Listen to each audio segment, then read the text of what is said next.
రెండు మూడు అంశాలు మాట్లాడదాం అనుకున్నా. ముందు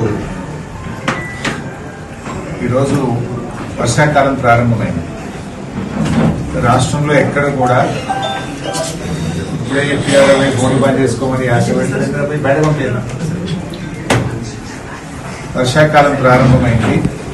రాష్ట్రంలో ఎక్కడ కూడా పచ్చి రొట్టె విత్తనాలు అందుబాటులో లేవు. అంటే జనుము, జీలుగా విత్తనాలు ఎప్పుడు కూడా వర్షం పడకముందే ఆయా నియోజకవర్గ కేంద్రాల్లో, జిల్లాల్లో గత బీఆర్ఎస్ ప్రభుత్వ హయాంలో మేము స్టాక్ పెట్టేవాళ్ళం. కానీ కాంగ్రెస్ ప్రభుత్వం వచ్చిన తర్వాత పరిస్థితి ఏంటంటే ఇవాళ సంగారెడ్డి జిల్లాలో ఇప్పటి వరకు 1 కిలో కూడా పచ్చిరొట్ట విత్తనాలు ఎక్కడ అందుబాటులో లేవు. రాష్ట్ర వ్యాప్తంగా కూడా ఇదే పరిస్థితి. అంటే కాంగ్రెస్ ప్రభుత్వానికి రైతులంటే పట్టదు. మీరు ఇలా బాధ కలిగేటువంటి అంశం ఏంటంటే ఏ విషయంలో చూసినా రైతుల విషయంలో కాంగ్రెస్ పార్టీ కొత్త హామీలు అమలు చేయకపోగా గతంలో కేసీఆర్ గారు ప్రభుత్వం ఇచ్చిన రైతు సంక్షేమ పథకాలను కూడా నిలిపివేసింది. ఈరోజు మీరు గమనిస్తే రైతులకు రైతు బంధు, వానాకాలం రైతు బంధు డబ్బులు వేయలేదు. యాసంగి రైతు బంధు డబ్బులు కేవలం 3 ఎకరాలకే వేసి వదిలేసినారు. మళ్ళా వానాకాలం వచ్చింది. ఇప్పుడు 3వ పంట, 2 పంటలు ఎగ్గొట్టేసింది. ఇప్పుడు 3వ పంట వచ్చింది. పైకి ఏం చెప్తున్నారు, ఇంకా వేస్తాం, యాసంగి కూడా వేస్తామంటారు. ఇంకెప్పుడు వేస్తారు? పంట అయిపోయి అమ్ముడు కూడా అయిపోయింది. అంటే కేసీఆర్ గారు 10,000 ఇస్తే మేము 15,000 ఇస్తామన్నారు. 15,000 దిక్కు లేదు. కేసీఆర్ గారు ఇచ్చిన 10,000 రైతు బంధు కూడా రాలేదు. ఇవాళ జహీరాబాద్, నారాయణ ఖేడ్ అత్యధిక రైతు బంధు డబ్బులు వచ్చేది కేసీఆర్ ప్రభుత్వంలో. 100 కోట్లకు పైగా వచ్చేది జహీరాబాద్ కు, నారాయణ ఖేడ్. కానీ ఇవాళ రైతు బంధు రాలేదు.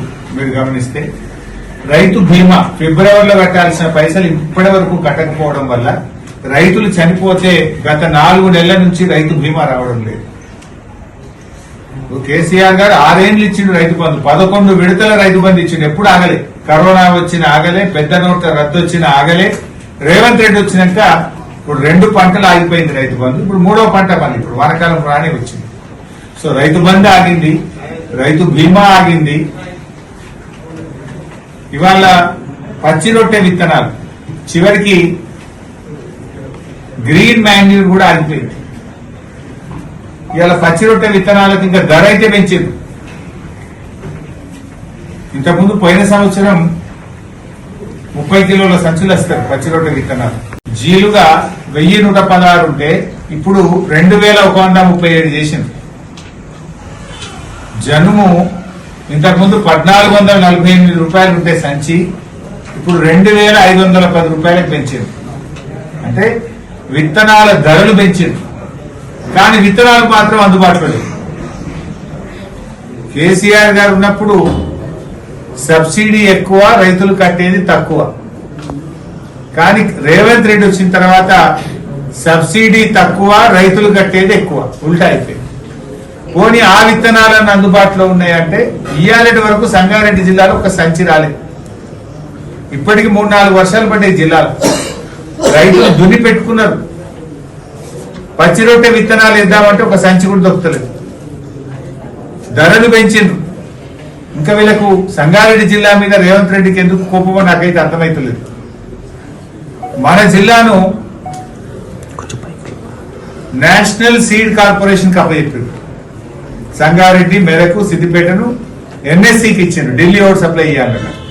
కొన్ని జిల్లాలేమో స్టేట్ సీడ్ కార్పొరేషన్ పెట్టిండ్రు, కొన్ని జిల్లాలేమో నేషనల్ సీడ్ కార్పొరేషన్ పెట్టిండ్రు. నా బీజేపీ ఓడియాడు, నా కాంగ్రెస్ ఓడియాడు.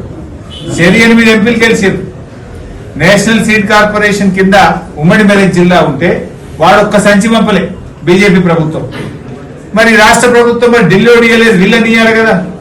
వీళ్ళు ఒక సంచి పంపలే. ఇద్దరు కలిసి ఉమ్మడి మెదక్ జిల్లాకు అన్యాయం చేసిండ్రు, రాష్ట్రానికి అన్యాయం చేస్తున్నారు. ఇలా మీరు రైతుల ధరలనే పెంచాలి. బీర్ సీసాల ధరలు పెంచుతీవి, విస్కీ సీసాల ధరలు పెంచుతీవి, చివరికి రైతులు అమ్ముకునే విత్తనాల ధరలు కూడా పెంచుతావా రేవంత్ రెడ్డి అని నేను అడుగుతా ఉన్నా. నువ్వు పెంచుడు తప్ప పంచుడు తెలియదా నీకు? కేసీఆర్ గారు ఆదాయం పెంచిండు, రైతులకు పంచిండు, పేదలకు పంచిండు. నువ్వేం చేస్తున్నావు? పేదల రక్త మాంసాలు పీలుస్తున్నావు, రైతుల రక్త మాంసాలు పీలుస్తున్నావు, ఇచ్చేది ఎగబెడుతున్నావు, ధరలు పెంచుతున్నావు. బీర్లు వైన్స్ ధరలు పెంచినావు. రైతులు వేసుకునే పచ్చిరొట్టె విత్తనాలు, జనుము జీలుగు విత్తనాల ధర పెంచినవు. రైతులకు ఇచ్చే రైతు బంధు ఇస్తలేవు, రైతు బీమా ఇస్తలేవు. ఇచ్చేది ఎగబెడుతున్నావు, ఉల్టా ప్రజల దగ్గర గుంచుతున్నావు. ఇంతేనా రేవంత్ రెడ్డి నువ్వు చేసేది? ఇలా బోనస్ బోనస్ బోనస్ అని బోగస్ చేసి పారేసినావు. యాసంగి పంటలో రైతులు అమ్మిన సన్న వడ్లకు 850 కోట్ల రూపాయల బోనస్ రాష్ట్ర ప్రభుత్వం బాకీ ఉన్నది. యాసంగి పంటలో సన్న వడ్లకు ₹1 కూడా బోనస్ ఇవ్వకుండా రైతుల్ని మోసం చేసింది రేవంత్ రెడ్డి ప్రభుత్వం. రైతులను దగా చేసింది కాంగ్రెస్ ప్రభుత్వం. ఇంకా ఏ మొహం పెట్టుకుని సంగారెడ్డికి వస్తున్నావు రేవంత్ రెడ్డి? బోనస్ పైసలు ఇవ్వపోతివి, పచ్చి రొట్టె విత్తనాలు ఇవ్వపోతివి. ఎక్కడ ఈ రాష్ట్రంలో ఏం చేసినావు నువ్వు? ఇవాళ యూరియా ఫర్టిలైజర్ కూడా బఫర్ స్టాక్ తగ్గిపోయింది జిల్లాలో, రాష్ట్రంలో. గతంలో కేసీఆర్ గారు ఉన్నప్పుడు ఎండాకాలంలోనే బఫర్ స్టాక్ ఫుల్ గా పెట్టేది, వర్షాకాలంలో ఎరువులకు ఇబ్బంది రాకుండా చూసేది. కానీ ఈరోజు రాష్ట్రంలో ఎరువుల బఫర్ స్టాక్ బాగా సగానికి సగం తగ్గిపోయింది. రేపు ఎరువుల కొరత ఏర్పడే ప్రమాదం ఉంది. ఇప్పటికైనా కళ్ళు తెరవండి, బఫర్ స్టాక్ పెంచండి, రైతులకు ఎరువుల కొరత రాకుండా చూడాలని ప్రభుత్వాన్ని నేను కోరుతా ఉన్నా. జనరల్ గా 50% బఫర్ స్టాక్ మెయింటైన్ చేసేది మనం. రైతులు ఇబ్బందుల్లో పడే ప్రమాదం ఉన్నది. ఇవాళ ఇంకా 25% ధాన్యం కల్లాల్లోనే ఉంది. రాష్ట్ర వ్యాప్తంగా ఇవాళ కరీంనగర్ జిల్లా, వరంగల్ జిల్లా, మెదక్ జిల్లా, నల్గొండ జిల్లా విపరీతమైన వర్షాలు పడ్డాయి. ఎక్కడికక్కడ ధాన్యం కొట్టుకుపోతా ఉంది, ధాన్యం తడిసిపోయింది. కామారెడ్డి జిల్లాలో ధాన్యం మొలకెత్తుతా ఉంది. ఇవాళ మనం మెదక్ జిల్లాలో చాలా మంది రైతులు రోడ్ల మీద రాస్తారోకోలు చేస్తున్నారు. ఈ ప్రభుత్వానికి చీమ కుట్టేట్లేదు. మంత్రులు, అధికారులు దున్నపోతు మీద వానబడ్డట్టున్నది. మంత్రులు కల్లాలు పోతలేరు, అధికారులు తిరగడం లేదు, రైతులు ఏడుస్తా ఉన్నారు. ప్రభుత్వాన్ని మేము కోరుతున్నాం, ఇంకా 2 రోజులు వర్షాలు ఉన్నాయంటున్నారు. నిన్న వర్షం పడ్డది, ఇవాళ వర్షం పడ్డది రాష్ట్ర వ్యాప్తంగా. తక్షణమే తడిసిన ధాన్యాన్ని కొనుగోలు చేయండి. కల్లాల్లో ఉన్నటువంటి ధాన్యాన్ని వెంటనే ఎత్తండి. ఇప్పటికే గన్ని బ్యాగుల్లో సంచుల్లో నింపిన వడ్లు తడిసిపోయినాయి. ఆ సంచులను యథావిధిగా బాయిల్ రైస్ మిల్లకు పంపించి రైతులను విముక్తి చేయండి. మొద్దు నిద్ర వీడండి. ఇంకా 25% ధాన్యం రాష్ట్ర వ్యాప్తంగా కల్లాల్లో ఉంది. తరుగు పేరు మీద రైతులు ఉసురు పోసుకుంటున్నారు. క్వింటాల్కు 5 నుంచి 10 కిలోల తరుగు అడుగుతా ఉన్నారు రైతుల్ని. నువ్వు పెద్ద పెద్ద మాటలు మాట్లాడినావు, తరుగు తీయమన్నావు. ఏ సెంటర్కి పోతామో పోదామా? 5 నుంచి 10 కిలోల తరుగు తీస్తున్నారు ఇవాళ రేవంత్ రెడ్డి. నీ మాటలు కోటలు దాటుతున్నాయి తప్ప నీ చేతులు గడప దాటలేవు.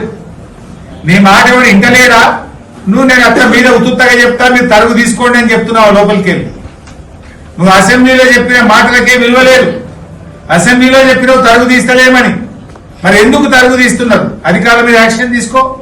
కలెక్టర్లను పంపి కల్లాల్లోకి, ఆర్డీఓలను, ఎంఆర్ఓలను కల్లాల్లో పెట్టి వెంటనే తడిసిన ధాన్యం కొనుగోలు చేయడానికి యుద్ధ ప్రాతిపదికన చర్యలు తీసుకోవాలని చెప్పి నేను ప్రభుత్వాన్ని డిమాండ్ చేస్తా ఉన్నా. అసలు టెండర్లు మీరు ఇందాక నేను చెప్పిన పచ్చిరొట్టె విత్తనాలకు ఆంధ్రప్రదేశ్ టెండర్లు పిలిచాక 20 రోజులకు వీళ్ళు టెండర్ పిలిచింది. నిద్రపోతుండ్రా? ఆల్రెడీ కంపెనీలన్నీ అలా సప్లై చేసి అలా టెండర్లో పాల్గొన్నారు. మీరు సకాలంలో టెండర్లు పిలవక పచ్చిరొట్టె విత్తనాలు మీకు దొరకలే. You are failed. గవర్నమెంట్ నడుపుతుందా? మీరు ఏం నడుపుతున్నారు? సీజన్ కు ముందస్తు చర్యలు తీసుకోరా మీరు? ఆంధ్రప్రదేశ్ ఏమో ముందే గ్రీన్ మాన్యూర్ టెండర్ పిలిచింది, వాళ్ళు కావాల్సినంత ప్రొక్యూర్ చేసుకున్నారు. మీరు 20-25 రోజులకు టెండర్ పిలిస్తే ఆ కంపెనీలు పాల్గొనే పరిస్థితి ఏర్పడ్డది, సప్లై చేయలేని పరిస్థితి ఏర్పడ్డది. దానికి అందానికి ధరలు పెంచింది. ఇంకా మీరు మీ ముఖానికి మీరు రైతు ప్రభుత్వం, ఏం రైతు ప్రభుత్వం? రైతు బంధు ఎగ్గొట్టు రైతు ప్రభుత్వమా? రైతు బీమా కట్టకపోవడం రైతు ప్రభుత్వమా? వడ్లు తడిచిపోతే మొలకెత్తినా కొనకపోవడం రైతు ప్రభుత్వమా? పంటల బీమా ఎగబెట్టడం రైతు ప్రభుత్వమా? విత్తనాల ధరలు పెంచడం రైతు ప్రభుత్వమా? ₹1 బోనస్ ఇవ్వకపోవడం రైతు ప్రభుత్వమా? ఏంది మీ రైతు ప్రభుత్వం? రైతుల ఉసురు తగులుతుంది మీకు. రైతులకు కన్నీళ్లు పెట్టిస్తున్న ప్రభుత్వం మీ ప్రభుత్వం. రైతులకు మోసం చేసిన దగాకోరు ప్రభుత్వం ఈ కాంగ్రెస్ ప్రభుత్వం. ఏంది మీరు రైతులకు చేసింది? ఒక్కటన్నా అడుగుతున్నాను, ఏది? రైతు బంధు ఇయ్యరు, రైతు బీమా ఇయ్యరు, బోనస్ పైసలు ఇయ్యరు, తడిసిన వడ్లు కొనరు, విత్తనాల ధరలు పెంచుతారు. ఏంది మీరు చేసింది రైతులకు? బడ్జెట్ లో చెప్పినారు, అసెంబ్లీలో బడ్జెట్ ప్రసంగంలో బట్టి విక్రమార్క చెప్పిండు పంటల బీమా పథకం ఈ సంవత్సరమే ప్రవేశపెట్టమన్నారు. ఎప్పుడు పెట్టారు? ఏడాది అర్థమైపోయింది. 18 నెలలైంది.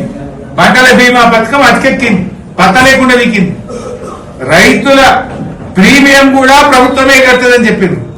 ఏది రైతు ప్రీమియం కట్టలే, గవర్నమెంట్ ప్రీమియం కట్టలే. ఏ ప్రీమియం కట్టలే, రైతులకు పంటల బీమా పథకం రాలే, రైతులు ఇబ్బంది పడుతున్నారు. వడగళ్ల వాన, అకాల వర్షాలు పడి పండ్ల తోటలు, వరి పంట, అన్ని రకాల పంటలు దెబ్బతిన్నాయి. टीयूएफआईडीसी में जहीराबाद म्युनिसिपालिटी को केसीआर साहब 30 करोड़ दिए तो रेवंत रेड्डी आके वापस ले लिया.